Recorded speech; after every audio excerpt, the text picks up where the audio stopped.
Wala ka bang sama ng loob sa akin, Arjun? Pasensya na. Siyempre, tatanggapin.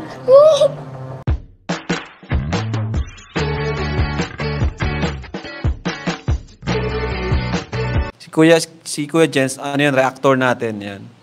Official reactor. Hello mga kalingap! Welcome back sa aking YouTube channel, This is Kuya Jens. So bago ka lang sa aking YouTube channel, huwag niyo pong kalimutan mag-subscribe at click the bell button para like updated sa bago upload na video. At huwag po nating kalimutang suportahan ng buong team Kalingap sa pamumuno ni Kuya Val Santos Matubang, Ate Ed Vlog at syempre Kalingap Rob.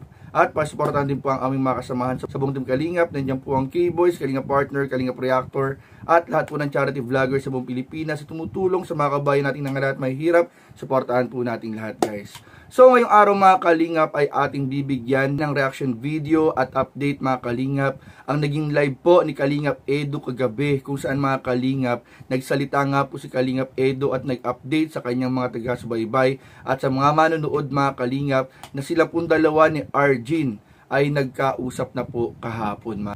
Ayon nga po kay Kalingap Edo mga Kalingap ay sobrang naging emotional po yung kanilang pag-uusap na halos po siya talaga ay halos maiyak na rin dahil nakita po niya mga Kalingap yung sitwasyon po ni Arjun at kung gaano po siya naawa dun sa bata. At itong mga nakaraang linggo nga mga Kalingap, naging usapin po mga Kalingap ang patungkol po sa mga issues, mga bagay na lumalabas tungkol po o konektado kay Arjun na sobra pong naka-apekto mga Kalingap kay Arjun. So mamaya pag-usapan natin yan, pero bago yung panoorin po muna natin ang naging live ni Kalingap Edo kagabi at ano nga ba yung ating aabangan sa kanyang i-upload na video mamaya. So bago yung mga Kalingap, panoorin po muna natin to.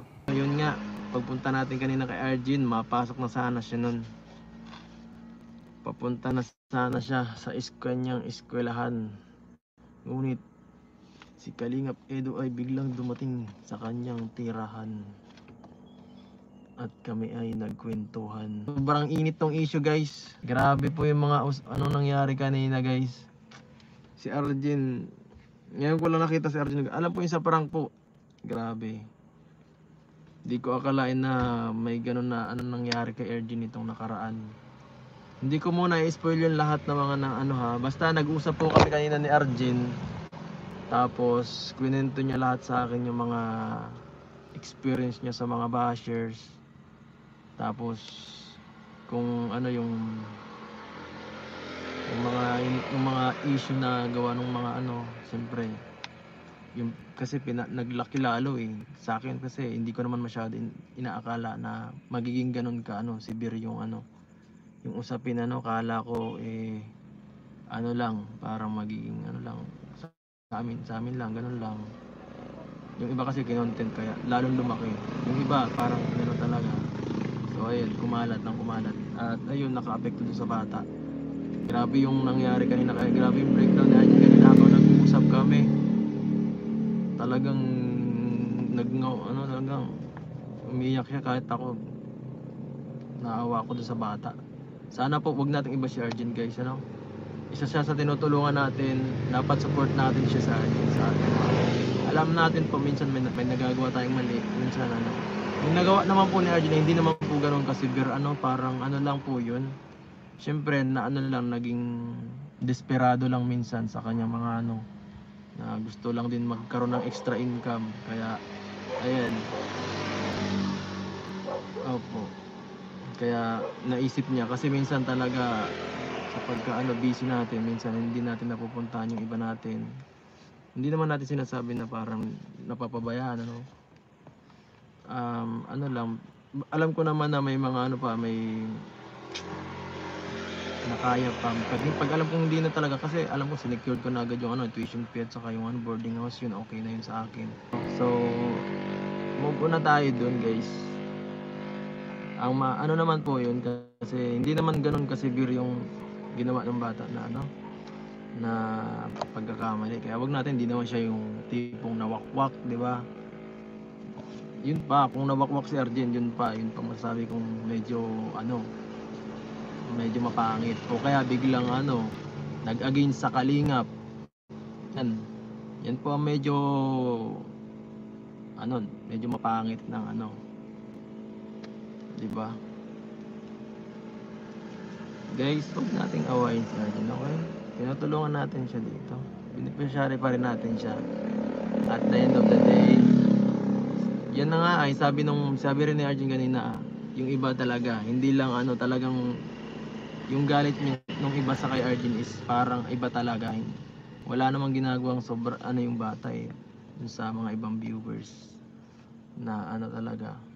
Minsan nagsiselos kasi ano, medyo madikit daw.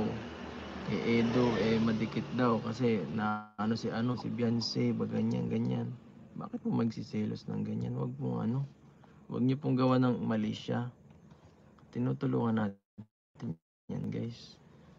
Guys, hindi sa kinakampihan ko talaga siya ng ano, hindi yun pagiging bias sa ano. Kasi kung mali talaga siya ng sobra, ano ko talaga siya, pagsasabihan ko talaga siya ng sobra. Maliit na bagay man lang yan eh. Kunting correction lang naman ang kailangan nun. Na, oy Arjun, tama na ganyan. Diba? Saka ano pa, sabi daw binash pa siya sa ano, doon sa kanyang pagkakasakit, sa ano daw, di na lang siya gumaling, ganyan. Ba't ganun po? Sabi niya kanina sa akin, ang pangit ng mga ibang ano, bashing. Kawawa yung bata kanina sa mga sinasabi niya. Si Arjun po hindi po sanay sa mga ganyan. Hindi po katulad natin na sanay na sa mga lahat ng mga pinagsasabi na kahit pa murahin or ano. Okay lang. Yan po sila Arjun, hindi pa po yan. Sila Carla, sila Viancy, hindi pa po sanay.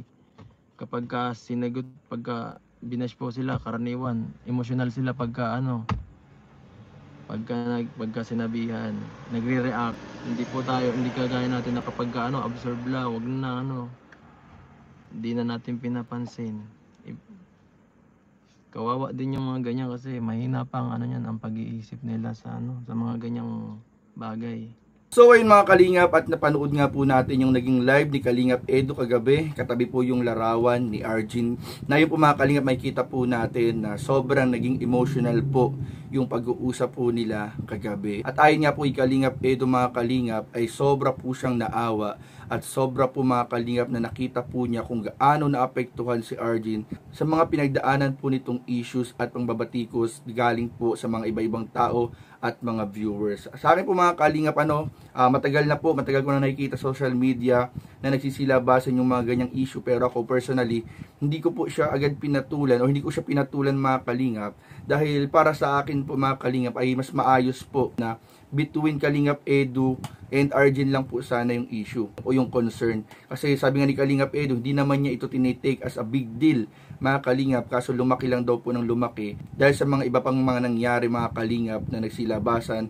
May mga pangbabatikos, merong mga narinig sa ibang tao, may mga sinabi yung ibang tao na para sa akin mga Kalingap, personally kakilala ko po si Arjun personal at alam ko po kung gaano kabuting tao si Arjun, kung gaano kabait na bata at kung gaano kasipag at kung gaano siya nagsusumika para makatulong sa kanyang pamilya at maabot yung kanyang pangarap.